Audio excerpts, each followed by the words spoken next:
guys? Welcome to another episode of The Meaning of Podcast. I am Ace. This is RB3. And this is the podcast where we talk about all your favorite film directors and the deeper meaning within their films. And this episode is a very special episode because we're going to be talking about a younger director, a director who has a smaller filmography, but a director that has had an impact on Hollywood already, and that is Damien Chazelle. We're going to be talking about his new movie in theaters now, First Man. We're going to be giving our short, brief review on that movie. We're going to be giving our hot takes on that movie. I'm sure RB3 has a few because that's what he does. He's got a pocket full of hot takes, and he's just pimping them out, tossing them all over the air like it's raining hot takes, man. It's raining takes. That's what RB3 does. We're going to be doing all that great stuff. But before we do that, we're going to read your comments. But before we even do that, I want to give a shout out to RB3 with your new short film, man. Flick Ticks. Thank you, man. I appreciate that. Flick Tick. You pronounced it. We'll figure out the pronunciation. Yeah, we'll figure it out. Flick Ticks. I don't really know exactly how to pronounce it. It's Flick Ticks, I think, right? Yeah, with CK. Yeah, you got the great Ken Knapsack in the leading role. You got supporting role of intern Max and Max. Copster. Yeah. I mean, we make a cameo. Appearance. But supporting role, Max. It's Max. Yeah. And you make an appearance as an investor in there, man. Yeah, I didn't want to, but there's nobody else available, so you got a good cast, man. Your homie, what's his name? Is it Cade? Yeah, Cade. He's my buddy, and we were just on Knapsack Files. That's great, great, coming man. out today too. So if you haven't done so already, go check out Flick Ticks on YouTube. Yeah. What's your YouTube channel called again? Is it Burning Ashes? Or it's just my name. So Robert Butler. Yeah, Robert Butler there. Got and it. I'm gonna put the link in the description. So there you go. If you're listening on iTunes too, it's gonna be there as well. You don't even have to type it in, guys. Type it in. It's right there. It's right there. You can just come to the YouTube page, and if you want, guys, you can leave us a comment on the YouTube page too. Hey. And if you do, we might read your comment, kind of like we're doing right now from last week's episode where we talked about John Carpenter with Copster. Shout out to Copster.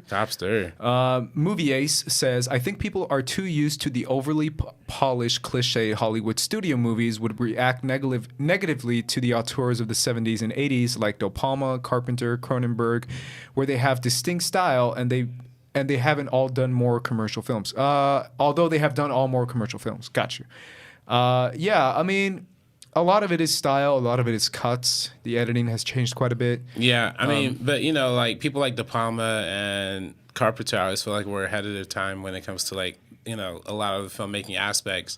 It's just it was so radically different. And, like you said, it became more polished over time. Like, over time, people took De Palma's style and then made it, like David Fincher, for example. David Fincher is a prime example of somebody who's directly influenced by David De Palma, but instead of doing the crazy zooms and the weirder aspects that directors are doing now. That De Palma was doing. Fincher kind of reinterprets that into his own kind of style, his own kind of mythology, and I think that's the same with like a lot of directors from that time too. So.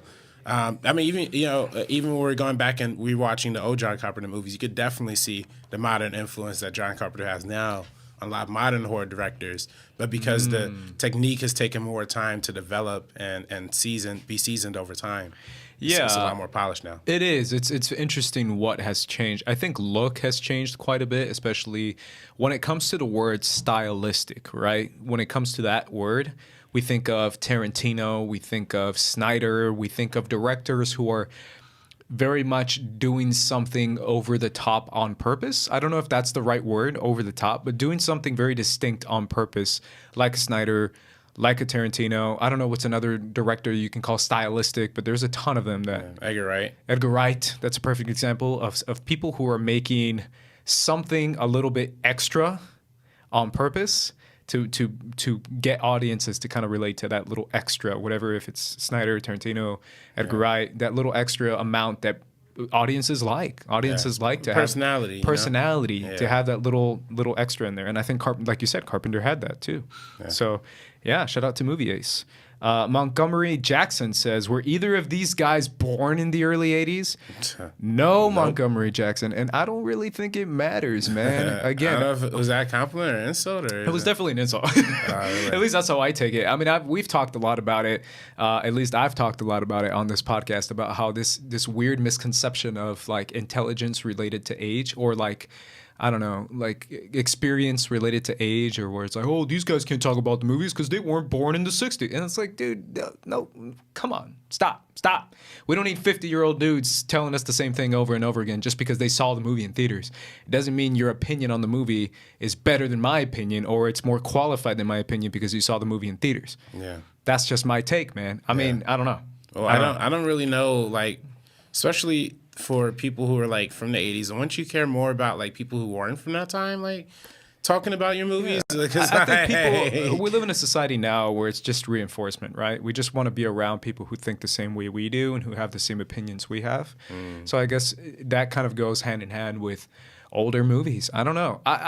There is I've said it a million times, there is a weird, odd fascination with people who are older talking about the movies that were older. And I don't know why that is the case, because I feel like, if anything, people who are older should appreciate the younger generation who is appreciating the movies you grew up with. That's right? what I'm saying. Yeah, that's exactly what I'm saying. Shouldn't you be like, oh, these kids are actually liking our movies, or my movies. Like, this is my era and they're liking it. I think that would be a little bit more of a better opinion. I don't know. Yeah, Gen X is trash. Yeah. For millennials too. I mean, that's millennial generation, right? Like, yeah, you're born in the 80s or whatever. No, that's also technically. No, because I'm a millennial too, so I forget. If you're born like someone, I don't know, whatever. Anybody You're born all in the 80s trash. is trash. Right? Anybody born in the 80s is trash. Yeah, anyone in the 80s is trash. 80s 73 says, I think They Live is still my favorite Carpenter movie. If you haven't checked out Cigarette Burns from the Masters of Horror anthology, it's a true masterpiece. Yeah. Huh, I don't think I've heard of that. Have you? I guess that's one of his more offshoot Interesting. Yeah, I mean, obviously we talked quite a bit about They Live because I feel like that's, like I said in last week's episode, is his most very on the nose, not subtle movie that he has on his resume. At least I think it's his most like on the nose type movie. I don't know if you agree with that. Yeah, I mean, it's also his most like anti-capitalism movie too, like we kind of discussed last week. So. With his messaging, with his, what he's trying to say in his movies, because that's kind of the whole point of this podcast. I feel like They Live is the one that's like, it's not telling you what he's trying to say, it's screaming at you what he's trying to say. Yeah, which is great. I think that works from time to time. Now let's get into this week's episode, where we will be talking about Damien Chazelle. As I said earlier, Damien Chazelle just has a movie in theaters called First Man. It just came out this weekend, and that is kind of why you came up with doing Chazelle on this week's episode. And I can't lie, man, as soon as you texted me that, I was like, I love Damien Chazelle, man. Hey. I loved Chazelle. I've seen all of his movies quite a few times. Do you like a jazz? I love jazz. Yeah, I know. It's like, I created jazz. Oh, you haven't seen that SNL sketch with Ryan Gosling? Yeah, I've seen that. Oh, my God. Yeah. He's like, I made jazz. He's like smoking a cigarette and stuff. Oh, no, save jazz is what he says. It's like, I saved jazz. But yeah, I love Chazelle. I love, obviously, La La Land. I talked a lot about it when it came out that year. I remember seeing it the first night when it just came out, and I walked out and I was like, oh, damn, I love that movie. Whiplash, I remember seeing that movie at home and just going nuts, going crazy for that movie because it was a crazy movie. Yeah. And now First Man is in theaters, and everyone has opinions about it. So let me break the ice by saying this.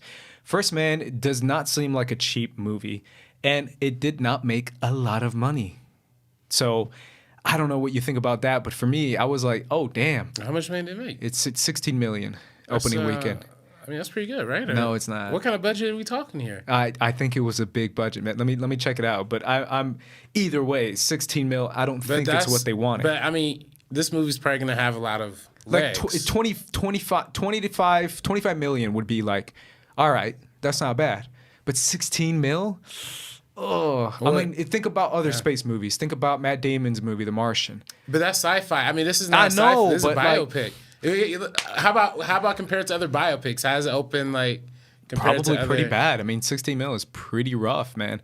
I think this movie has a lot of legs. So I think this movie. I think they weren't planning for a big like spread like initially. 60 million budget. 60 million budget? 60 mil. So they probably got to make somewhere around 200 million to break even. I mean, dude, do you see it doing that? I can see it. I don't know, man. I mean, it's an Oscar movie, so it's going to have legs throughout the season. Is it, though? Because for me, I keep thinking about how the fact that A Star Is Born is a movie that came out a week before, and that's an Oscar movie too, and it's low key competing with First Man because it is an Oscar movie, and the fact that A Star Is Born is doing way better. But A Star Is Born has Lady Gaga. No, but you don't see what I'm saying. I'm saying the Oscar people who want to go see Oscar films might go see A Star Is Born versus First Man, or might go see Bohemian Rhapsody instead of First Man. So I don't think the legs are really going to hold up, is what I'm saying. And I find that disappointing because I like Damien Chazelle, and I feel kind of bad because you can tell he gave his heart into this movie. But it just, I don't know how it's going to do box office wise. I don't even think it's going to have a great, Oscar run or awards contender run. That's just my opinion after seeing the movie. Yeah. I mean, at first I was like, oh, this is going to win all the Oscars. But now I'm like, maybe, because a lot of people had a lot of takes on it. But I want to hear the most important take, and that is RB3's take on this movie. First Man. RB3, what is your opinion of this movie? I really enjoyed this movie, man. Okay. I thought this movie was definitely one of, I mean, it's not necessarily to the heights of like La La Land or Whiplash, but you can't really expect somebody's like third movie to be that, especially when it's not a musical, and it's a whole biopic and everything, right? I really enjoyed it. I mean, I thought it's funny you compared it to A Star Is Born. I think probably the bigger comparison outside of the opening weekend to me is how close in style they kind of relatively are, right? They both kind of adopt this like really shaky, really close up, very intense, like personal kind of style to it. To both of their subject matters, except A Star Is Born is not a real story. This is a real story. And I mean, I don't know. I mean, I can only really, I mean, if I'm being honest, I can only really have a certain level of enjoyment for it. And, you're going to think I'm crazy when I say this, but I said before on this podcast, I really kind of don't believe that the moon landing happened. So I'm going to have a hard time. I thought you were joking when you said that, RB3. I thought that was a joke. So I have a hard time enjoying a movie named First Man. Oh, my God. Come on, man. Don't be that guy.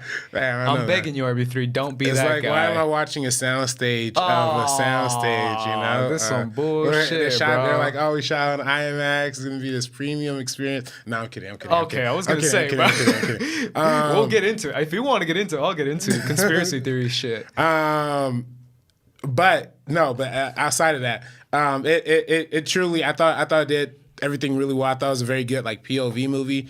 I don't know. It just didn't. The ending kind of meandered a little bit to me. Sure. I think it ended in not as strong as a fashion as it started. But so you thought it was okay? Is basically your take on it? I don't think it's okay. I think it's better than okay. I mean, it's probably in my top 8 movies of the year. Yeah, something like that. But interesting. It's not like. It's definitely not like number one. I wasn't like blown away by it, but it was good. Yeah. My first thing that I'm gonna say, RB3, about my opinion on this movie is holy shaky cam, RB3. Holy shaky cam. This movie made me sick. I can't lie, man. I saw this on Saturday night and I had to get up early Saturday morning, so maybe that kind of had an effect on me. But I can't lie. I was like, oh my God, this camera is literally like trying to make a move and like going left and right. And I was like, why? We're just having a conversation between two people. Like, why so much shaky cam? I don't know. That's my biggest thing from it, man.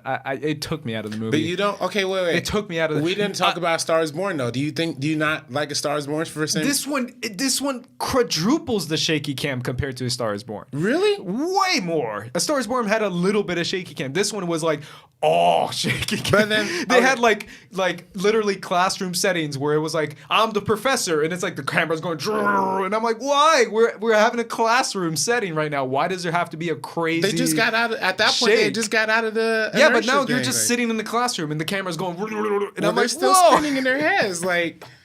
The whole time, the camera was like doing like vertical loops, and I'm like, I get it during the scenes of like the space stuff, and I'm like, okay, he wants to put us in the shoes of the astronaut, where you're feeling a spaceship and it feels weird and you're shaking and you're spinning. Yeah, of course. But when you're having a conversation with your wife and the camera's like shaking like crazy, I'm like, dude, this is too much for me. I don't know if I can't. I just couldn't get into it. After Wait. So here's my question. When you have that criticism, do you look at a movie that is, if you look at a movie like 13 Hours, right, that we talked about on the Michael Bay episode, and that movie also contains shaky cam throughout for the most part, even during the dialogue scenes, right? Sure. Do you think because of your idea of Damien Chazelle, because you know that Damien Chazelle is the director that you know him as, that the shaky cam throws you off in this, but doesn't throw you off in something like 13 Hours because you know Michael Bay directed 13 Hours? Yeah. You know what I'm saying? Does that make sense? Yeah, kind of. I mean, that's one of my points listed already on my outline, is the fact that Damien Chazelle is known for being very hands-on when it comes to camera work, right? Yeah. I mean, La La Land, obviously he has his DPs that he works with, but he's super collaborative with his DPs. He's very, very specific on how he wants the camera to move. So yeah, maybe that did have an effect on me, knowing that I knew this was Damien going crazy. Because this was Damien telling his DP. He's like, no, closer, keep shaking. Well, because that was exactly for me. Like, it threw me off initially knowing that Damien Chazelle is, we're going to talk about Damien Chazelle in full, but he's definitely a fan of like old school cinema, old school. So his camera movies are usually very fluid, very grandiose, and very like non-shaky. So then the switch in style was very like off-putting to me, but then to me, it kind of came off as very intentional and very much of a thing of it being through the POV of Neil Armstrong, of it being a complete like POV movie. And I think that's where I took most of my enjoyment of it, is that the aspects of the filmmaking all were pointed and directed towards making it a subjective POV experience. I 100% got that right away. I was like, I get what he's trying to do, but you're making me sick, bro. Yeah. Like the scene where he's like, all right, you're going to go in this loop-de-loop and spin 1,000,000 times. And I'm like, don't tell me he's going to put a camera in there. And he's like, sure enough, he puts a camera in there. And I'm like, ah. I'm like in the movie theater, like going crazy because the thing is spinning and it's making me feel like I'm spinning. Yeah. So I get why he did it. He wanted to make us feel like how these astronauts were feeling during this time. So I understood that. That's just the biggest thing that kind of like affected my experience of the movie. It doesn't mean I didn't like the movie because of that, because that's a stupid reason not to like a movie. So what do you think outside of the shaky cam? Is that like, do you think the shaky cam downgraded your opinion overall, or? I think it dinked it a little bit of points. I don't think it affected my overall criticism of the movie. I just feel like there was a moment where I was like, if 60-75% of this movie is shaky cam, I can accept it. But it was like 95%. And I was like, that's a little too much, man. I get you, but I was like, here's a few points off. But the rest of the movie, I really feel like the focus is mainly the story, and the third act for me comes to the accomplishments. So me as a nerd watching this movie, because I'm a nerd, not everyone's a nerd, I'm kind of going into the whole like, oh, this is like back in the day in the 60s. The biggest takeaway I took from this was the accomplishment compared to the times, right? The fact that the scene where Ryan Gosling lands his rocket ship in the very first scene, and then right next to it, you see like an ancient freaking 1950s car come up right beside the rocket ship. And you kind of, it clicks in your brain because you see that scene and you're like, oh, it's a guy in a rocket ship. If I'm a kid watching the movie, or I've seen a ton of movies that are in space, right? But as soon as he lands that rocket ship and you see that old-timey 1957 car pull up next to it, immediately you see what Damien Chazelle is trying to do, which is tell you, holy crap, these guys are trying to go to space. And this is the 60s, bro. Like, the technology is not there, but they're still going to do it anyways. And that's kind of the ambitiousness that I saw from these men that are trying to do the most ambitious thing ever, because the technology and the time period that they're in is not enough to do what they want to do, and yet they're doing it anyways. I mean, that's basically the whole premise of the movie, right? Because you see the explosions, you see the mistakes they make, you see how the technology of their time is pulling them back, and yet their brains and their ambitiousness is pulling them forward. And I was like, that's cool. Like, I really like what he was trying to say with that. And obviously the moon landing, and the experience of him actually being on the moon, like when he lands on the moon and he looks out and it has that one crazy shot of the reflection of the moon, and it's basically the moon reflecting the sun. I mean, the soundstage reflecting the sun. Exactly. Because all this is fake, RB3. Yes, exactly. Yeah. It's not, man. Come on. Stop that.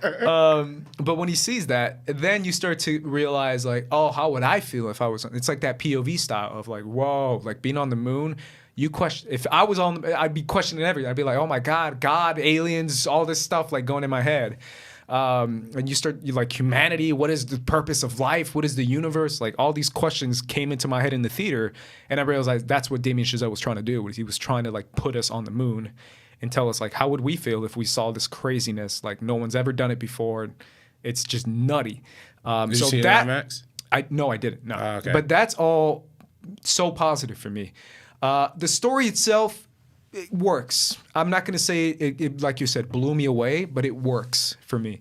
You know, his spoilers, but losing his daughter, that's in the first act. So losing his daughter, coming to realization with that, growing up with his kids, trying to be the kind of father he wants to be. Also like being almost addicted to what he was doing and being like, he really wants to accomplish this. He's on a mission. He's like a one-track mind kind of guy. Yeah. And to cut you off, I mean, cut you off, but like I think that was the biggest problem with the marketing of this movie. I went in thinking it was going to be a movie about going to the moon. It's really a movie about Neil Armstrong. If they would have marketed that in the forefront, I think it would have been a lot better. Agreed. I feel like people's takeaways from this movie have been mixed, to say the least. I think the audience score is way lower than the Rotten Tomatoes score. What's the audience Let me check right now. I just remember hearing that over the weekend, and I've been hearing different takes. For example, my brother loves Damien Chazelle, and he was like, "This was just not my type of movie." He felt like it was too slow. He felt like it just dragged too many times. He felt like the story was like just lagging, and a lot of people had that same take. I mean, it wasn't just my brother, so. The fact that some people were expecting kind of like this, adventure to the moon type of movie, and what we got instead was a very, very personal story of Neil Armstrong. Just very much like his personal story, his family growing up, all that stuff. There's some political backlash too, right? That probably also affected the audience score as well. Which I definitely want to talk about too. 88% of critics liked it, and 61% of audiences liked it. But you don't think? Do you think a lot of that is like Republican bots? I did. I don't feel like it's Republican bots, but I do feel like, man, that little mini smear campaign, because it wasn't really a smear campaign, but it was this whole like, this movie isn't even pro-America. That's the biggest bullshit. Yeah, you have to watch this movie. That's such bullshit. This movie is like, yeah, man, this movie's like the most pro-America movie I've seen in years. Yeah. It's super pro-America. Like, they're literally yelling out, "Go America!" at some points, and they're like, "Down with the Soviets," and "America's gonna win, bitch." Like, that's basically the whole movie is like super pro-America. So I feel like it's really disappointing that whoever said that decided to make that a whole like smear campaign against like, the right wants to like protest this movie because it's anti-American. It's not. It's the opposite. It's very pro-America. So I think that hurt it a little. I don't think that hurt it as much as other people want to think it hurt it. But I think it did hurt it quite a little bit too. I liken this movie a little bit or a lot to Detroit. The Catherine Bigelow movie, not just in style, because they both have a similar style. Like they do. With that shaky cam. The shaky cam. Detroit. Yeah, I mean, in film school they call it, documentary realism, right? Like it's supposed to implement the style of documentaries. Sure. And I think they both take that style, but I think whereas Detroit does, I think Detroit is a movie about the actual incident in the motel instead of the overall context of Detroit. This movie is not so much about the overall moon landing or the process of the moon landing as it is about the individual of Neil Armstrong. So it's like I take more issue with Detroit because Detroit, it could have been so much more. Whereas this movie, I feel like they got a lot of the historical context around this really well. I remember one of the scenes that was very memorable is when they're having the montage of the people protesting, and that song, the one of the people playing a song that's like the whites want to go to space or whatever, right? Or what was that called? It was like Whitey in Space. Yeah, something like that. Yeah, I can't remember exactly, but that's a real song, and that's real. That's how people really felt during the time, especially in the 1960s. You imagine if that was happening now, dude? Yeah, people would go crazy. Well, it's already happened. They're doing a Space Force, right? Yeah, something like that, right? But kind of. I mean, but we're the idea of like spending all these billions and billions of dollars just to go to space when there's people who are starving. Yeah. Well, we spend, and I think that's what's funny too. I think that I'd much rather have, and this is just me projecting my own personal, that I'd rather have billions of dollars being spent on science and technology and innovation in space than have billions of dollars spent on fighting countries that we have no business fighting, you know? And I like that, the space landing in Vietnam were happening at relatively the same time. Same time. But whereas a lot of people were protesting Vietnam because it was inhumane and, and it was a war, it was a offensive war against people that weren't really attacking us to begin with. That was more of a merit of protest, I feel like, than having the moon. I feel like in the long term, we look back at the moon landing as a point of optimism than as a point of negativity. Absolutely. It's you have to be a different kind of human if you're working for NASA, right? It's that idea of like advancing humanity. Like this is necessary for humankind. Mm-hmm. Like everyone should be pro this, pro science, pro space exploration, pro trying to discover more and more questions that are unanswered and probably will always be, at least in my lifetime, will continue to be unanswered. But that's kind of the idea of NASA, the idea of space exploration, the idea of landing on the moon. The idea during this time period is to like, let's do something so crazy and in order to like further mankind into expanding our minds, right? Yeah. It's the idea of knowledge, and knowledge is something so important that everyone should be for it. Yeah. So I'm with you. Yeah, I would probably, like you said, be very pro this. I would be like, yeah, let's go to the moon. Let's do the science and let's spend this money to do this kind of stuff. Especially now, today, I mean, there's no funding for science. There's no, I mean, even during the Obama era, they cut a lot of the NASA funding and a lot of the funding for space. They cut the space program completely, which is very, to me is very unfortunate. And again, I get it. You're trying to save money, but we should be saving money on these wars. I mean, come on, why are we fighting all these wars that we're fighting? But it's just like, to me, that's very disheartening because, we have to think of the long term, right? The future. And ultimately, space innovation fuels advancements in technology that is beyond like comprehension. Through the space program, we have so many advances in aerospace technology and civil technology with designing the launching pads and stuff like that, and the landing stuff.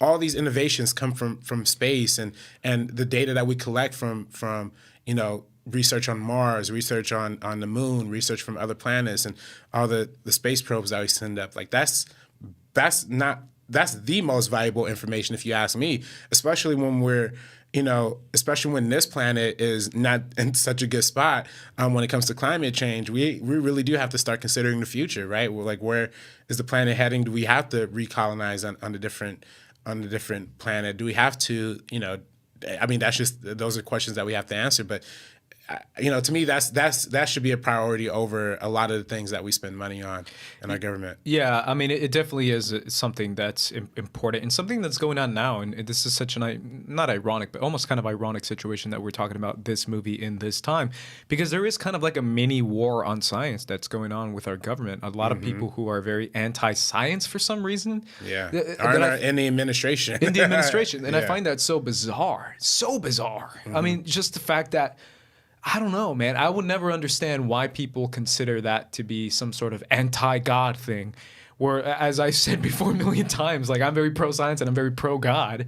Yeah. So it's not like, like this weird administrative, political campaign that's being developed to kind of sort of manipulate the evangelical right into believing that science is which is like the opposite of what it's like science should be even more explored because of your faith. Yeah. Well, that's, and that is why it's the same trick that a lot of the right pulls with, same trick they pull of racism and poverty. What racism is just a disguise for, or what being a racist is a disguise for poverty, right? Like the idea of racism is to disguise poor white people from thinking that they are, the idea of racism is to make poor white people think they're better than poor black people, and they're in the same boat. It's the same elites that are going to keep putting you down. It's the same way with science. They put this whole idea of religion against it only because anti-science is also anti-science is pro-corporation.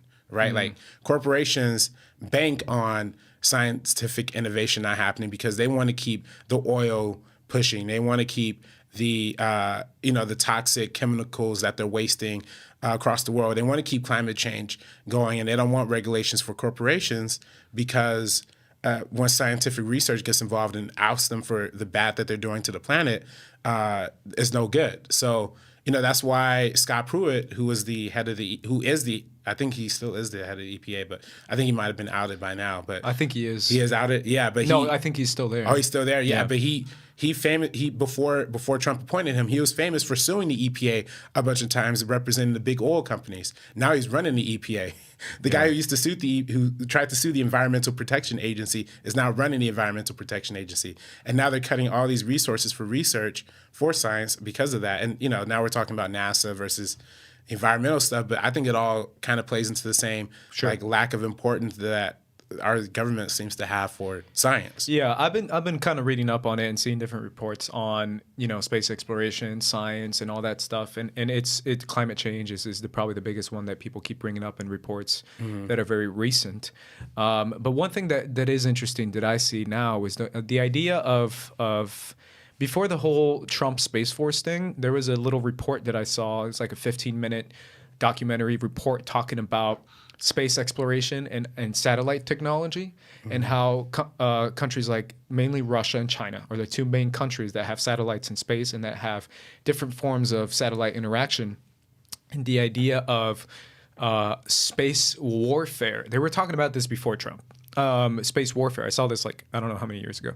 And the idea that the Air Force is kind of not also in charge of the Air Force, but also in charge of the satellites in space and defending the satellites in space. Because if China is tired of our bullshit, or if Russia wants to really mess with us, they can just be like, boop, and just pop the satellite in space and leave us screwed for a long time.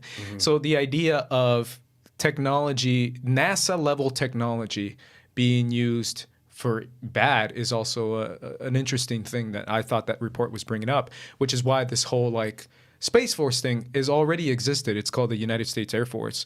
And their whole point is defense against those countries that have that kind of technology, because that kind of technology could be dangerous. I personally want to see more people of science, more men of science influence political atmosphere and influence women of science too. What's that? Women of science. Women of science to influence these men in power, because I think this is very, very important. And I feel like this film is an example of accomplishments that can be done using politics and science, right? Because that's what this is all about. It's political and it's science. And I don't know. I just feel like these are the types of things that humanity should be, supportive of and supportive of science, because that's what NASA is supposed to accomplish, right? Yeah, science exploration. My question now is, this is a NASA movie. Hidden Figures is a NASA movie. Hidden Figures against First Man. Where do you land? Honestly, Hidden Figures, man. Hidden Figures? Yeah, Oh, I think it's more entertaining. I don't know, man. This movie had some moments where I was like, all right, let's go, let's keep going. And I can't lie, I was kind of feeling that, let's land on the damn moon, bro. Oh, okay. So you thought I should have had a little bit more. I don't know, man. Hidden Figures was fun. I had fun with it. It's a great movie. Even though it's about mathematical equations and stuff like that. Yeah. It was still fun. I wanted to ask you a counter question to that. Yeah. Is how they didn't really mention the women who kind of helped do this whole operation. Yeah, I mean, were you disappointed with that? Because I was like, I thought they would give a cool little shout out. Yeah, I thought they were gonna at least feature to some extent, but again, that was mostly male dominant. I don't know to what level those women at NASA had directly impacted Neil Armstrong. But again, I think it would have been easy to put some female characters in there. But I think I do apply to forgiving his wife Claire Foy a lot more to do, and a traditional biopic would normally have her. So Wait, say it again. should give her more to do than I think a traditional biopic would Right? have her. Yeah. Holy crap, man. I was like, that's the Claire Foy, bro. That's the queen, man. Yeah. And you're making her like just, kind of look sad. Oh, you don't think she had enough? I don't think she had anything to do. I thought that's what you said. No, I thought she had it. Oh, I thought she had not me, man. She had this- like one scene where she was like, go tell the kids that you're leaving. And I was like, that's kind of it. That's kind of her one scene. I thought she had some good scenes. Nah, man, I was disappointed. I was like, bro, you can't have Claire Foy just be standing there. You got to have her do some shit. Is she man. British? Yeah, she's British. I do think her accent was not good. It slipped out once. It slipped out once. I hope it slipped out once. I thought it slipped out multiple times. I was There like, was damn. one scene that scene actually is where she that's opens the that's door where I noticed and it she most. goes, "You're leaving the children. Yeah. You're leaving the children. I mean children." Nah. And I was like, "Oh damn, Claire." Yeah, She right. just came offset on that. on the queen. But for me, I felt like she had nothing to do. I don't know. She had one scene, and I was disappointed. And that's the one thing that my mom asked me because she's a fan of The Crown, obviously. Yeah. And I was like, Mom, she was barely in it. Barely in Yeah, it? she I thought barely she had- did anything. I thought the scene I don't know. I thought, and again, I look at sometimes like, when I like a lot of cross-cutting scenes because that tells me a lot about personal stakes versus like big stakes. And I thought the scene where, I can't remember exactly what was happening with Neil Armstrong, but it was cutting back to him, to Ryan Gosling, but it was cutting back to when she was first moving into the neighborhood and first meeting like the neighbors and how her big like moment of first arriving to this mission is like becoming assimilating to the neighborhood. So I thought it gave her a little bit of a story from that point, and it kind of built off that as it kind of showed her relationship with some of the other families a little bit. Sure. I mean, Yeah, I felt like she was just looking. She you had you wanted a co-lead. You were like you're looking for. I wanted Claire Foy to do some shit, like straight up like backhand some people. But another thing too, real quickly before we move on, Buzz. Holy crap, Buzz, man. Yeah, I didn't know he was an asshole. I was gonna say the whole time I was watching this movie, I was like, whoa, is Buzz like, was he a dick Buzz to Aldrin? Damien Chazelle? Was like Damien just like, he met Buzz one time and Buzz was like, fuck you, man. And then Damien was like, man, I'm gonna make you a dick in my movie, bro. You're gonna be an asshole. Yeah, that was a little crazy. And I was like, yo, that's kind of messed up. I don't know. I don't know Buzz, but was he really that kind of a dick? He could have been. I don't know. I don't know enough about those guys. I just felt like it really stood out in a movie full of like stoic white guys. They were just stoic dudes. They didn't say much. They were like, yeah, sure, yes, okay, we got to do it, and that was all they would say. And then Buzz comes out like, what up, motherfuckers? Your friend died? Boo hoo, bitch. I'm going to space, bro. He's like thugging shit. He's got a chain.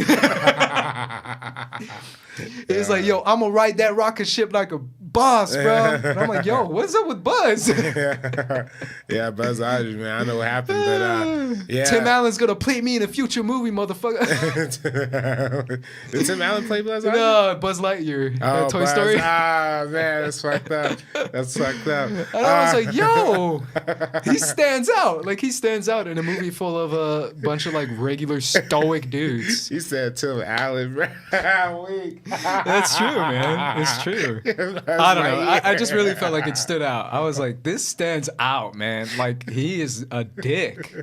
Why is he such a dick? I don't know, man. That's kind of. I feel like that's kind of messed up to do to a guy who's like a real life dude. He's like probably watching this movie. Hey, if that's really If how that's really it him, was, then probably- I support that decision. If he was really a dick, then I support it. So, But maybe he was just a dick to Neil Armstrong, and maybe that's why that was written that way. yeah, I know this is based on a book. Is it? Yeah, it's based on a. I think his name is Jim something, but he was one of the guys who worked on it.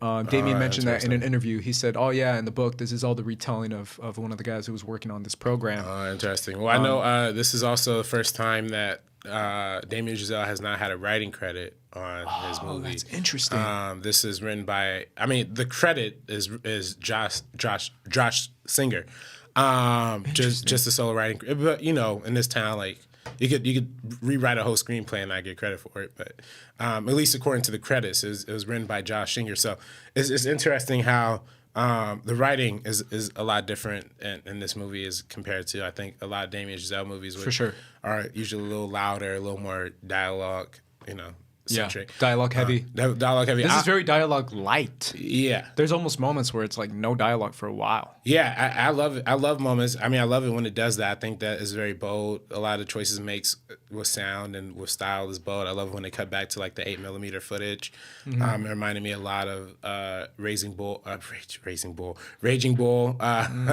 it had those 8mm moments. And I love the use of flashbacks. I don't know. I liked a lot. For me, I almost was like so sold on the Neil Armstrong story that I didn't really. By the time he got to the moon, I was like, all right, this is kind of boring. Like, really? Let's move on. Like, to me at least, that was me. But I mean, I thought it was really cool. They sold the whole thing of like, oh, we filmed it on IMAX cameras and then they're only on the moon for like 5 minutes. I paid again, luckily I had AMC stubs, so, or I had my Flix tickets. Go get yourself a Flix ticket. But yeah, I had my AMC stubs, so I didn't have to pay for the IMAX. But I can't imagine paying for IMAX and only seeing 5 minutes of a fake moon landing on screen. Yeah. The rest of it, you're seeing Claire Foy's face like this close to her face, just all the way up in her. Yeah. You're like, oh, it's IMAX for Claire Foy's eyes. Yeah, man. Hey, I'd pay IMAX for Claire Foy's eyes. Yeah, no, that's a great price point. If you want a better moon sequence, go to 2001: Space Odyssey. I feel like is the best moon sequence Shots to fired. me. I'm just kidding. I'm sure it's very inspired by that too. But there's a lot of space movies, man. Yeah, I feel like it's hard to like be comparing it to other ones because it's like they're all great for their own thing. Yeah, that's just my take. Yeah, the First Man was dope. First Man, I thought it was okay. I liked it. I thought the better thing for me was just kind of the informative stuff. That was just my opinion because I like learning stuff and I like kind of documentary style movies. I love that stuff and I love these kind of biopics that do it that way. So I appreciated that the most. As far as the story, I was like, it works, but it's not, like you said before, blowing me away. Yeah. But, yep, that's our review for First Man. Hopefully you guys can give us your opinions on First Man. What do you guys think? Are you part of the people who went to see this movie? The few amount of people that went to see it, in my opinion. No, I don't know if it's few, but we're not putting spoiler in the title, too. We didn't spoil anything, right? No, but this is my thing. I was thinking about it as I was driving here. What am I going to spoil? That he made it on the moon? That he made it back on Earth? I feel like, that should be a rule. If it's a real history event, like, we don't have to put spoiler in the title. Especially, I was rethinking the film, and I was like, there's nothing to spoil. There's really nothing to spoil. Yeah. So hopefully you guys listen all the way through, even if you didn't see the film. You can still enjoy our conversation on Damien Chazelle. Yeah. And we're going to get back into it with Damien Chazelle's first film, and that is a black and white musical called Guy and Madeline on a Park Bench. Oh, interesting. Yeah, I don't know if you knew about this one, RB3, but this is a film that is very, very, very indie. Yeah, made at Harvard. Yeah, and it's a film that is kind of hard to find, a little bit hard to find. I unfortunately wasn't able to catch the whole thing. I saw a little bit of it. I think it's on Amazon, but I might be mistaken. I think. Well, I had caught some of it when he was doing the La La Land like press tours and stuff, and when I went back then, it was on YouTube. I've seen some numbers of it on YouTube. Yeah. That's mainly kind of what I've based it on. Yeah. Some of the songs and numbers that he created. But it's very much like pre La La Land, like that kind of voyeuristic. And what I should have done before is kind of get a little bit into Damien Chazelle. Obviously, he's one of the youngest working directors right now that is killing it. I believe he's like 30 something.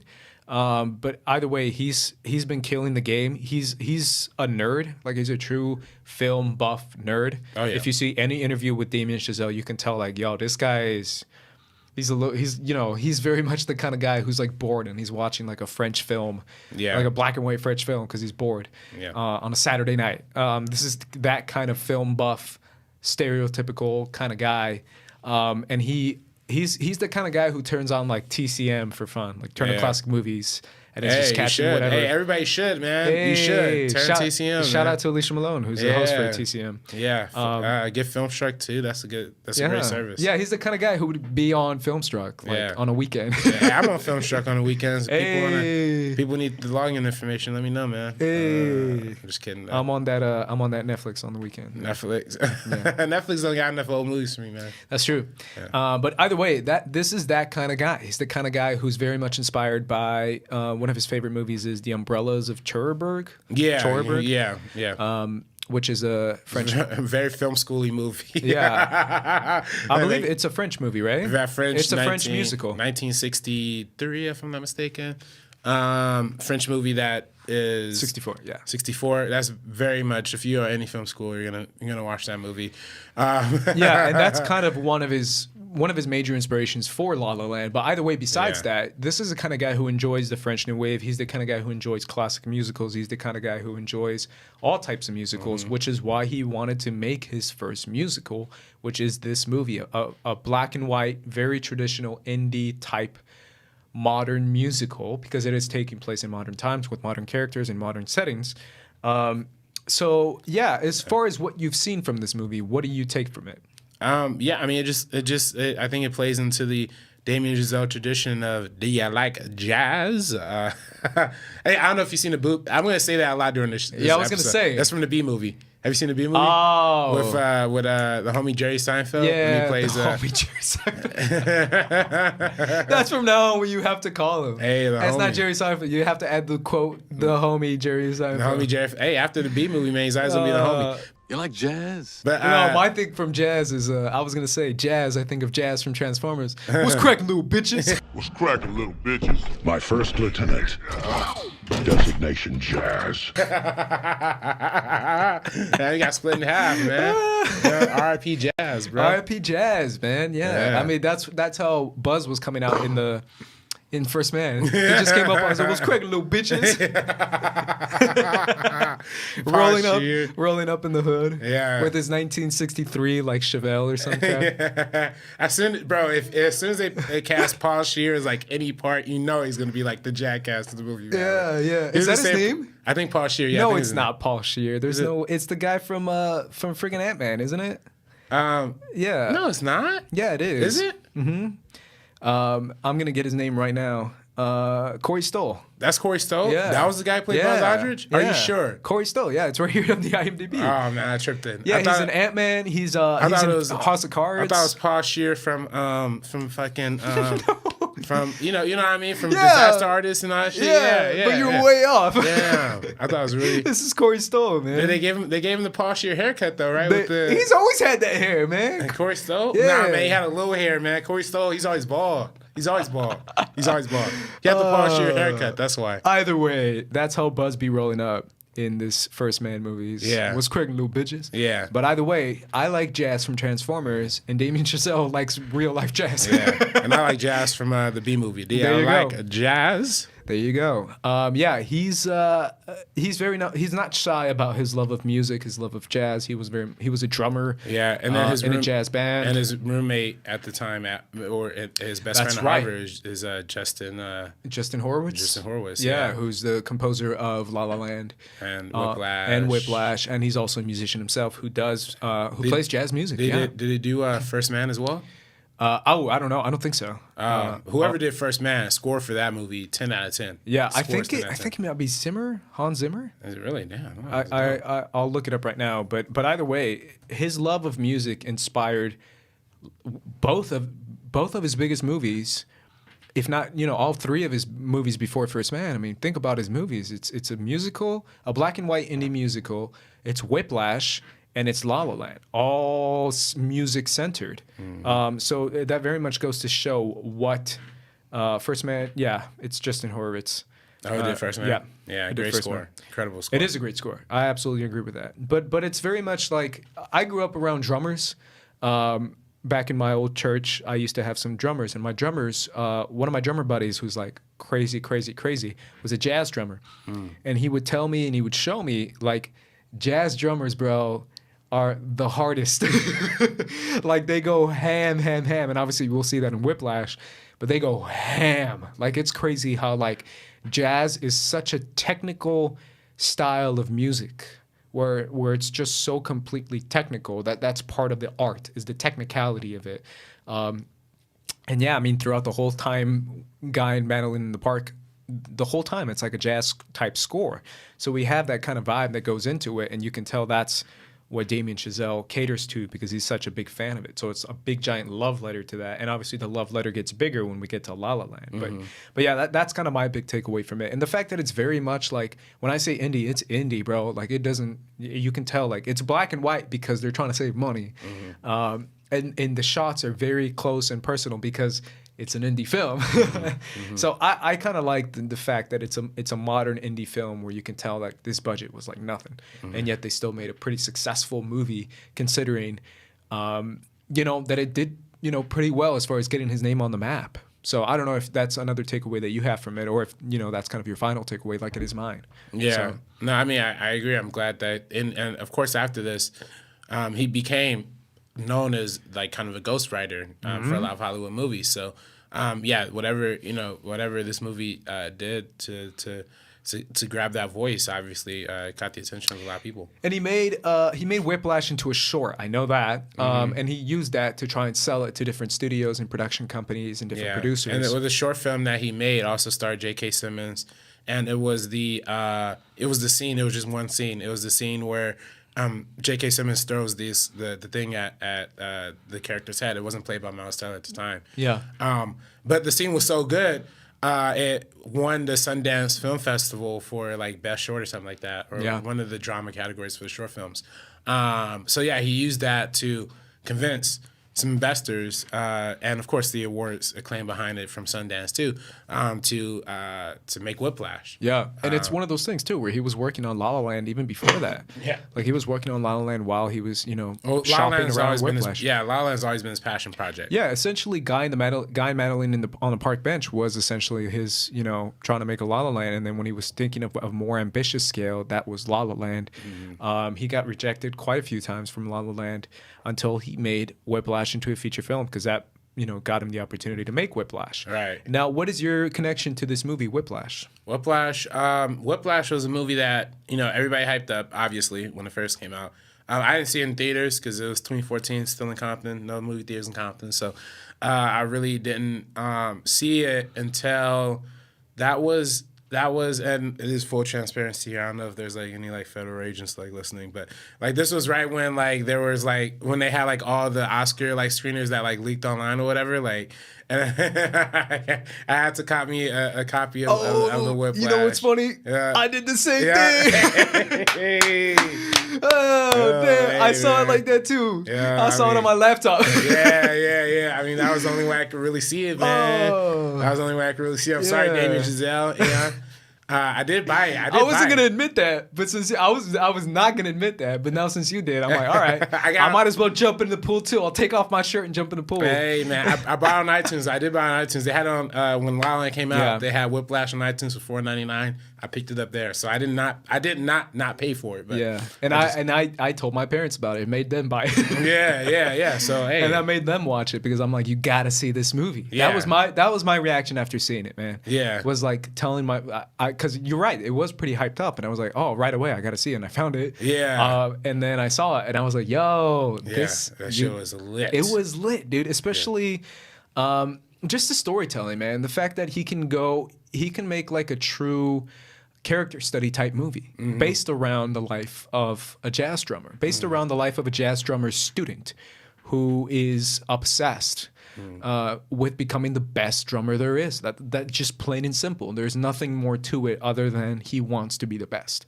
And it's crazy because it's the idea of this like masculine nature to be the king of your domain, right? It's that's how your territory. Yeah, that's what I took from it. At least for me, it's the idea of like I'm gonna be the king of this zone, this bubble, whatever it is, and he does that by practicing, by becoming the best, by competing, by being an asshole to other people who might not feel the same way. And you get that all basically in that dinner scene in this movie when he's talking to, I think it's his brothers or his cousins, I forget. I think it's I don't know. His brothers or his cousins. Or it's like family friends or Family something like friends. that. Something, I can't remember. I know what you're talking And he about. though. basically kind of scoffs at them by saying like, "Oh, you guys are doing bullshit shit. Yeah. I'm doing top level stuff. I'm doing stuff that's gonna make me a name, make me famous, make me a king." Right. He wants the crown.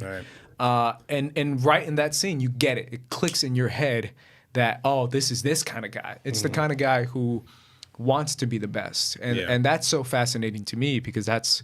I don't know. To me, that's like an interesting character study to see the mind inside of this young guy who is like listening to the greats to be the great, right? Yeah, He's got to beat the greats.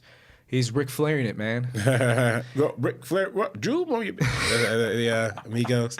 Obviously, Ric Flair drip. And on the other side of it, to finish up my thought, is the idea of a J.K. Simmons character who is essentially a monster, because that's what he is. He's a monster. And he's him when he was younger, and he's taken all that anger and all that rage and all that obsession to become this world-renowned, jazz orchestrator, musician, composer. Like he's just a master type of guy, and he uses that power and that clout and that fame to kind of judge other people in a very he's subverting their successes. He's making people think who they're top shit, making them feel like little shit. And that's the way that J.K. Simmons walks around in this movie, is just this complete power over everyone else, because he's like, I'm better than you. I'm better than you at this. I'm better than you at that. And it's like, that's how he walks around, because he feels like superior to other people that are around him. Which is incredibly fascinating and incredibly frustrating, because RB3, I already cussed before, but I'm going to cuss a lot on this podcast because my entire time watching this movie, bro, I'm Miles Teller. So I'm like, man, fuck you, bro. That's my reaction to J.K. Simmons' character. Yeah. Because the entire time I'm like, you're a dick, bro. You're an asshole. So if I were in my shoes, and every time Miles Teller wants to say that, I say it as I'm watching the movie. I'm like, man, fuck you, man. Because he's a dick in this movie. Yeah, J.K. Simmons, man. Yeah. But it's that too, like, going back and forth. This competitive nature between the young up and coming trainee versus the older veteran master. You know what I'm saying?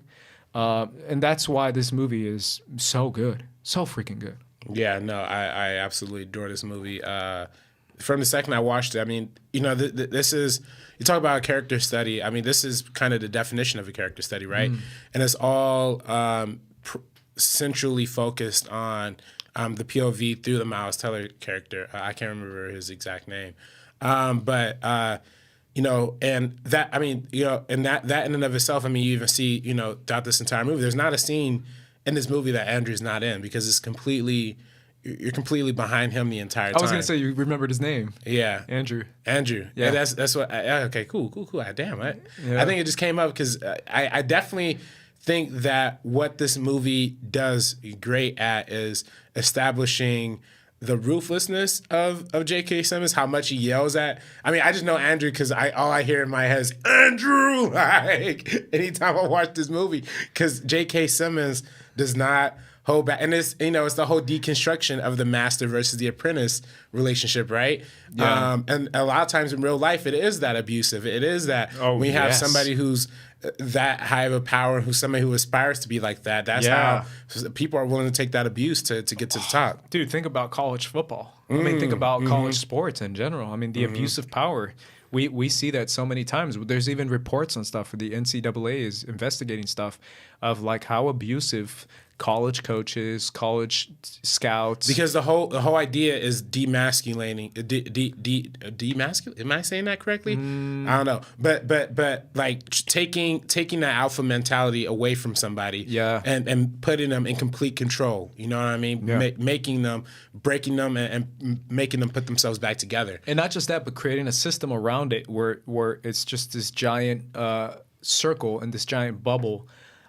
Where everything is just so naturally brushed under the rug, right? It's like, oh, that's not true. That doesn't happen in real life. Otherwise, there would be reports on it. You think these guys are going to report these? No way. If a professor is throwing shit across the room and throwing stuff and yelling at you and screaming at you, you're going to keep that shit quiet. Yeah. You're not going to be like, well, he yelled at me. No, you're going to keep it quiet. You're going to keep it to yourself, and you're going to try to impress him the next day. Like, that's the same thing with college coaches who are abusive or anything like that. The system created around them is a system where there's never going to be a report. Yeah, because people don't report that. Because we create these authority figures who we hold up to such high regard. They're gods. Yeah. It's like you can't do that. So that's kind of the narrative around this movie too, because it's the idea of like him reporting the abuse of this teacher, which again doesn't really happen as much, in our world that we live in. And the idea of him reporting it, and the idea of now this crazy monster is literally chasing you. Like Michael Myers in a freaking Halloween movie, because he knows you reported on him. So now you're like, oh shit, he knows, and he's going to kill me, and he's going to kill my career before I even start. Yeah. Like, that's a horror movie, man. Like, that's the level of Whiplash hits.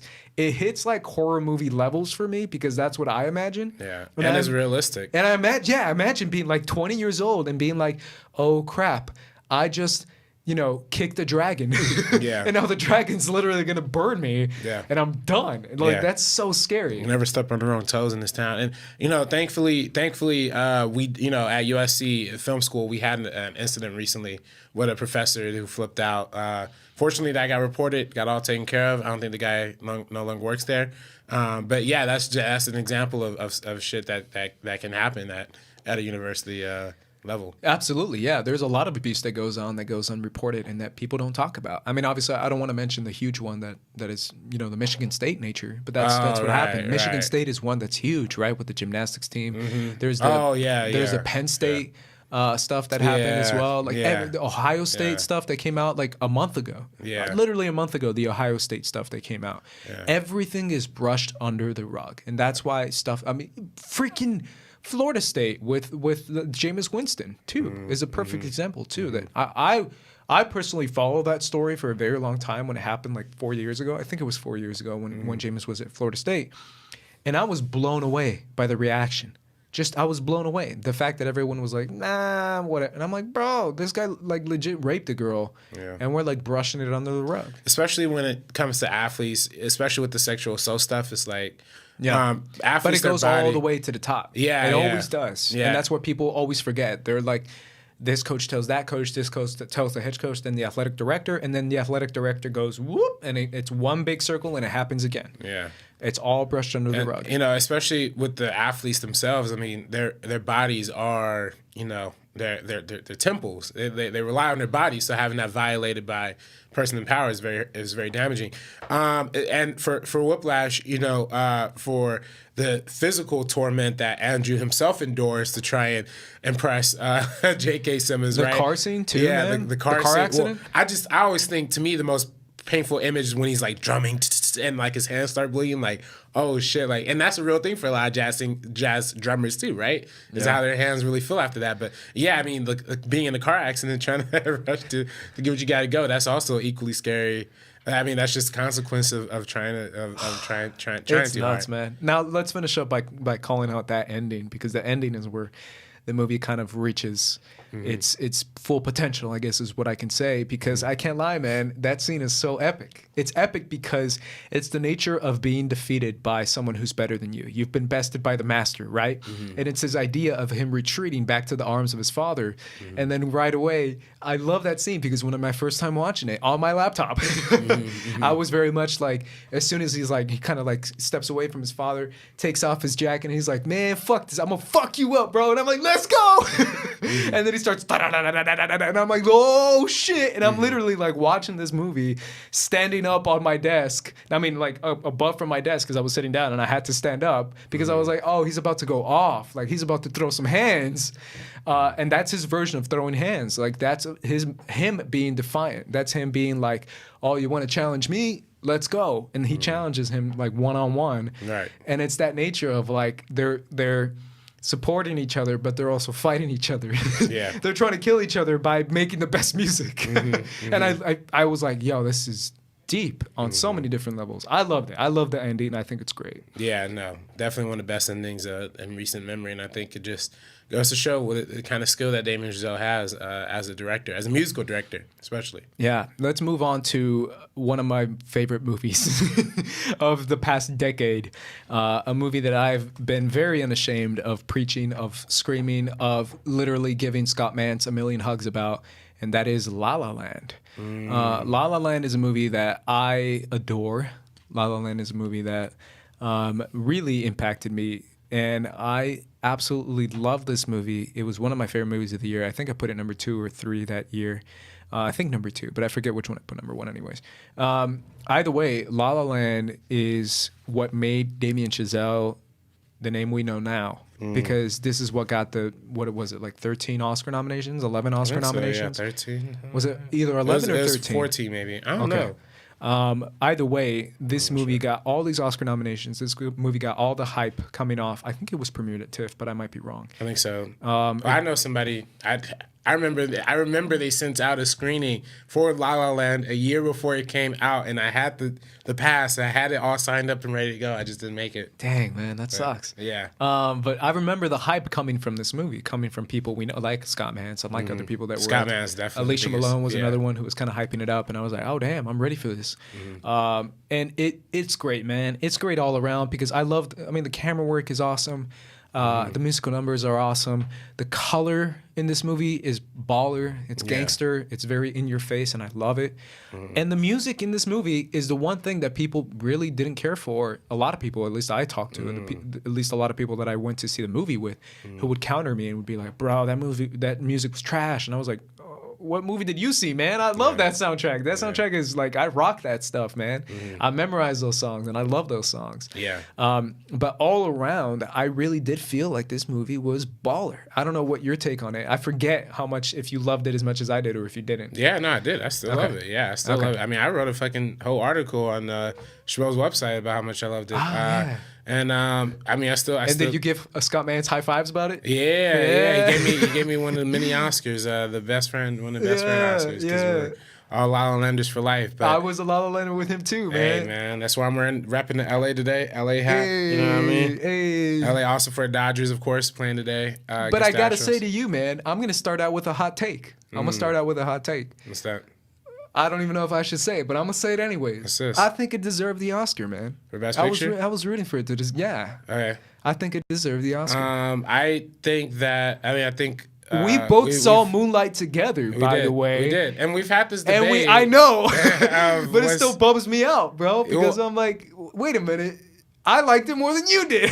Well, yeah, I mean, you liked and now it. I didn't love it. I was like, oh, it was pretty good. And you were like, nah, man. And I was like, what? That was your reaction to Moonlight. I didn't say nah, man. Yeah, you did. I had different You were like, expectations. Mahershala Ali was dope, and that was it. No, I was like, I didn't say that. shit. Nah, you said that. I did say that. Yeah, you said that. Jesus. I said Mahershala Ali was the best part of the movie, and he was in it for like 2 minutes. Yeah. My expectations were different for Moonlight than when I saw it, but every time I think of Moonlight now, I think of XS Tentacion. Moonlight, call me the phone with the Moonlight. Hey, R.I.P. He was on Lil Wayne's album too, man. I love XX, man, and it's crazy how I got into him right when he got killed. Yeah. It's crazy, man. Hey, man. It's nutty. Like it really is gnarly. It's very controversial too. Yeah, very controversial. Yeah. Either way. La La Land. Moonlight. Okay, so again, I'll still contend I like La La Land more. Like I will watch La La Land any time of the day more than I will watch Moonlight any time of the day. I still think Moonlight's the better movie though. Objectively speaking, you know, like I don't agree. From an editing, just from an editing standpoint, don't you think that the scene where the second character, was he Chiron at that point? I think so. I think it was Chiron at that point. When he right before he gets ready to hit the dude with the chair, he's like walking through the school and he's like busting through the doors, like, you know, the different rooms and through the doors. You don't think just that editing in that scene alone was better than a lot of the editing we saw in La La Land? Or maybe not better, but at least, I don't know, you know? And It was good. I'm It, not gonna say it wasn't good. I don't know. I think the editing, I think the cinematography for what they were doing for the story in Moonlight was a lot more impactful for the story. The style of La La Land is a lot more stylized, of course. Like, the style is bigger, it's grander, it's supposed to, you know, La La Land is essentially a modern day remake of Singing in the Rain, you know? But I think Moonlight, for the elements of storytelling that it was trying to go for, the narrative devices that it was trying to implicate, I think just overall, I just think it was a better movie. I don't know, man. Yeah, I mean, don't agree. No, I mean, for best picture, I'm definitely glad Moonlight won more than La La Land. Sure. Just on the fact that, you know, I don't really love the idea of keep handing Hollywood movies, you know, best picture, whatever, you know. Sure. That's a good point. Yeah. It was very much like a Hollywood. I don't want to say. Well, I was going to say it anyways. Hollywood jerk off, but yeah, that's kind of what it was. But see, even when La La Land came out, I still contend to this day, it's not the same kind of traditional Hollywood movie that that Oscars are usually handing out Oscars to. Is very much a new age type. It's by a young person for young people. But that's what La La Land is. Here's what I'll say, just because we can go on and on and on, and we will, about how much we love this movie, La La Land. But I kind of want to talk about this whole Oscar thing and the Oscar run too, because during the end of the year, December of 2016, it got kind of like a weird smear campaign going on. Yeah, La La Land did. And backlash. Backlash. Yeah. And I was very much like kind of taken aback from it because, again, I'm coming from a point of view of a fan. And I'm like, yo, everyone's hype on this movie. La La Land's the shit. What's up? And I went home for Christmas and to show this movie to my parents, to go watch it with them. And I went and watched it with my parents. They loved it. And then the following year, I went and saw it again with my brother because he hadn't seen it. And I was like hype on it. And that's when the smear campaign was starting to happen during like late December, early January, talking about like, yo, La La Land is whack, bro. And I was like, what? What's going on? Like, what's this smear campaign? Like, it was like La La Land is whack, the music is trash, and it's white as fuck. Yeah. And that was kind of the smear campaign in general, those 3 points. Yeah. And I'm like, oh, dang, there's a smear campaign going on. But it was kind of that whole nature of like, man, this is just some, you know, crazy white people dancing in the street. It ain't even that cool. Yeah, I mean... And I was like, oh, that's not what I got from it. Yeah. That's just me. I didn't feel the smear campaign was worth it, was credited. The backlash, I mean... I didn't feel like it was a necessary backlash because I was like, maybe, but I still think it was dope. I don't know. Yeah, no, I mean, backlash-wise, I mean, yeah, the biggest backlash was the race thing, right? It was. Especially when the optics are Moonlight, all black cast, you know, black director, black writer, black editor, and there's black a white couple who's trying to save jazz from the black people. Yeah. And These LA. black people are trying to make jazz into mainstream music. Yeah. I mean, that's but the white man's gonna come in and be like, "Yo, jazz is not supposed to be mainstream, bro." Yeah. Teaching especially when John Legend. It's like, "Yo, John, hold up, John. I know you're trying to tell me what jazz is, but I'm Ryan Gosling, bro." That's why I loved his SNL monologue that I've told you a million times about. Ryan Gosling's one. Because he's so self-aware about it. Yeah. He was like, hey, man, I just got to tell you guys, I saved jazz, man. Well, I mean, especially... like, that's some top-level shit, bro. And then he comes out with a piano and he starts playing it. Yeah. And he's like, man, before me, jazz was in trash, bro. And the piano starts playing itself. Yeah. And he's just smoking. It's great. I love that sketch, man, for SNL. But yeah, that was kind of the backlash of it, was like this idea of like these two white people coming in and being like, yo, jazz, let me teach you what jazz really is about. And then, I mean, especially, you know, I always kind of think it's a problem when, I don't know. I just don't like when movies are like, oh, this new music is so trash. Like, oh man, this new style of music, like how they clearly are like. And again, like I get like the whole I mean, the Start a Fire song is not a great song, but it's a pop song. I like that song. It's actually it's a better song than like most of what plays on the radio, definitely. But it's just funny how like that is what's seen as, oh, this is the opposition. This is what we have to fight against. Like same thing with A Star Is Born, man. I think A Star Is Born did like the same. Again, Yeah. Like the whole like pop Why'd you music. do that? I can't lie. I was like, oh.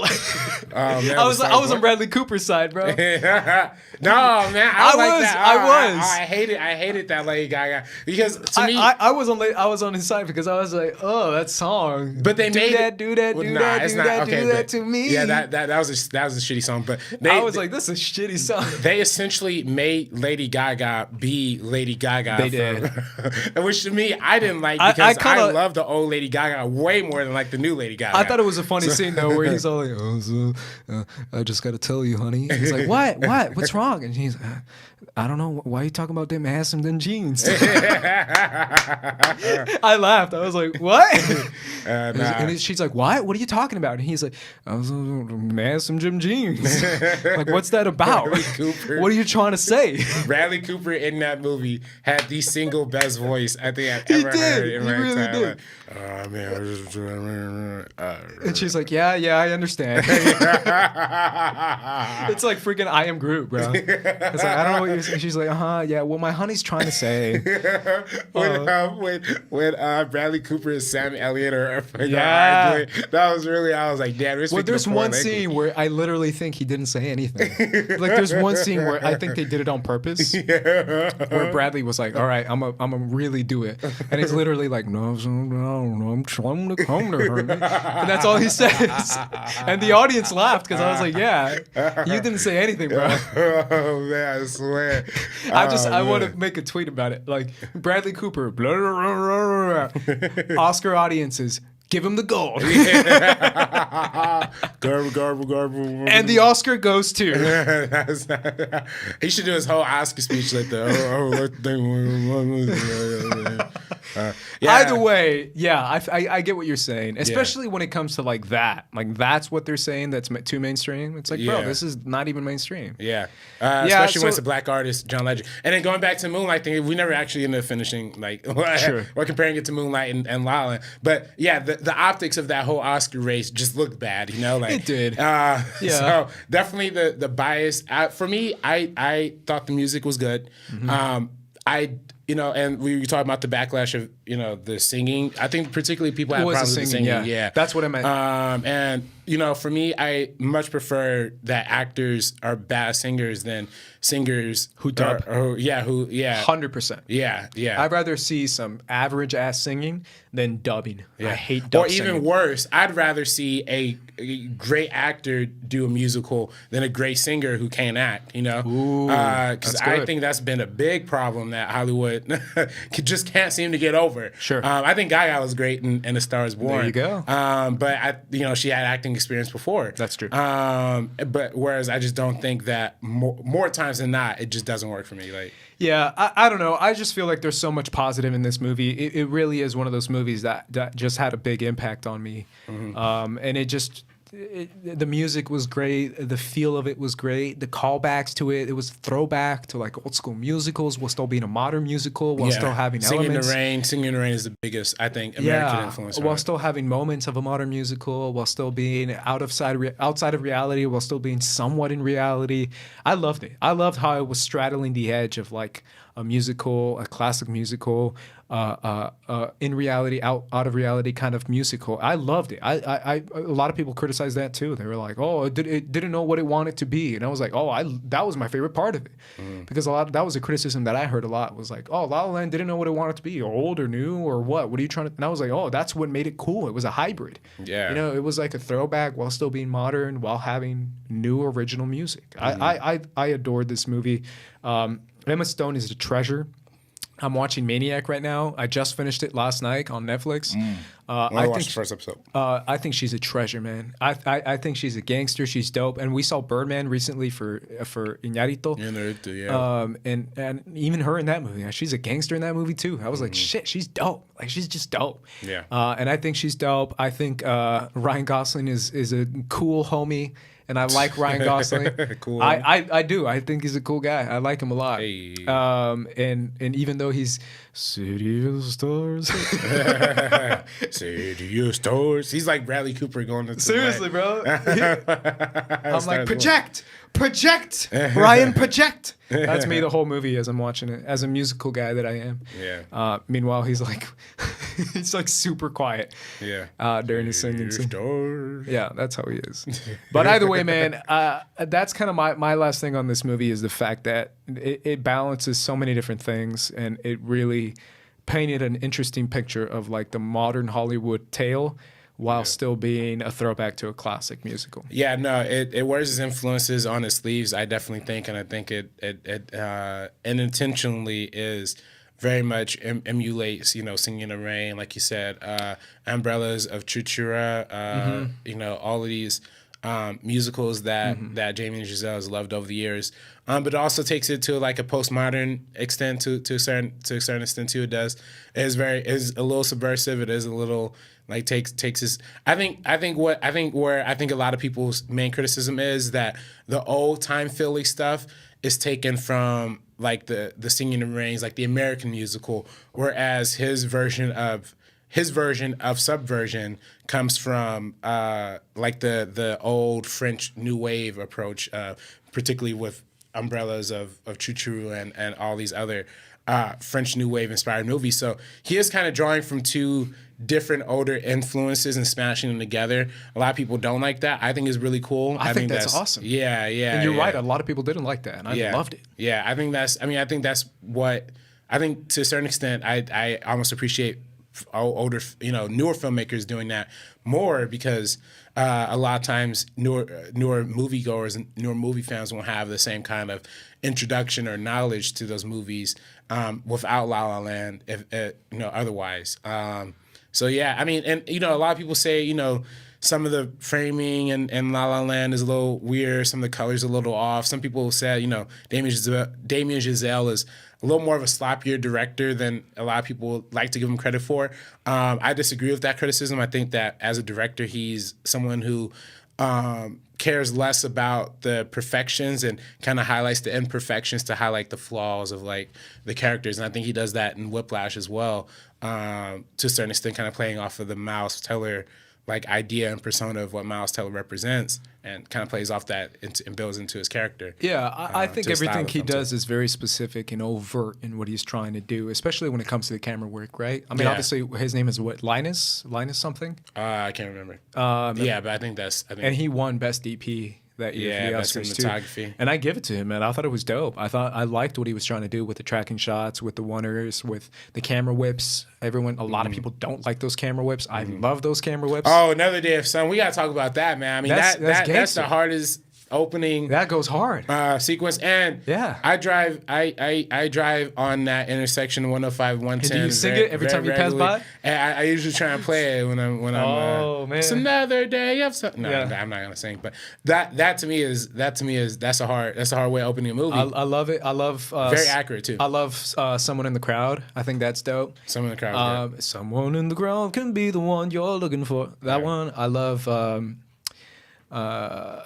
Emma Stone's Audition. Yeah. I love that song, man. I love that. And that song, I think, highlights the underlying thing because she talks about this aunt who, she mentions it before in the movie. Yeah. But, to me, I kind of read it as the aunt being kind of the metaphor, the overarching metaphor for creativity, who she draws her inspiration from. Yeah. She and particularly in the song, she talks about how, like, she like she stayed in Paris and then kind of saw this new life, but drowned in the alcohol from not, for wanting to live something, outside of the norm. And it's just interesting that whole metaphor of creativity, of what binds us, of what fuels us to try and get into this horrible this horrible industry of film. Yeah. I love the line, she leapt without looking. She leapt without looking. Right. I love that line. I was like, yeah, that's kind of what she's trying to say throughout the entire movie. Right. Leaping without looking. It's the idea of not having certainty, but still kind of risking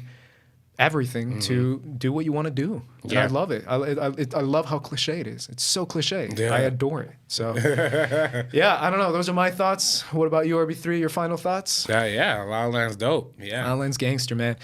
All right, guys. Hopefully you guys enjoyed our episode on Damien Chazelle. Let us know what is your favorite movie. Let us know what's your favorite moment of La La Land. Or ask us a question specifically about whether it be the Oscar race, whether it be about First Man, about anything you want in general. Let us know in the comments down below, and we will be reading it on next week's episode. Either way, guys, from the Media Death Podcast, I am Ace. This is RB3. And we are peacing out. Peace out, guys.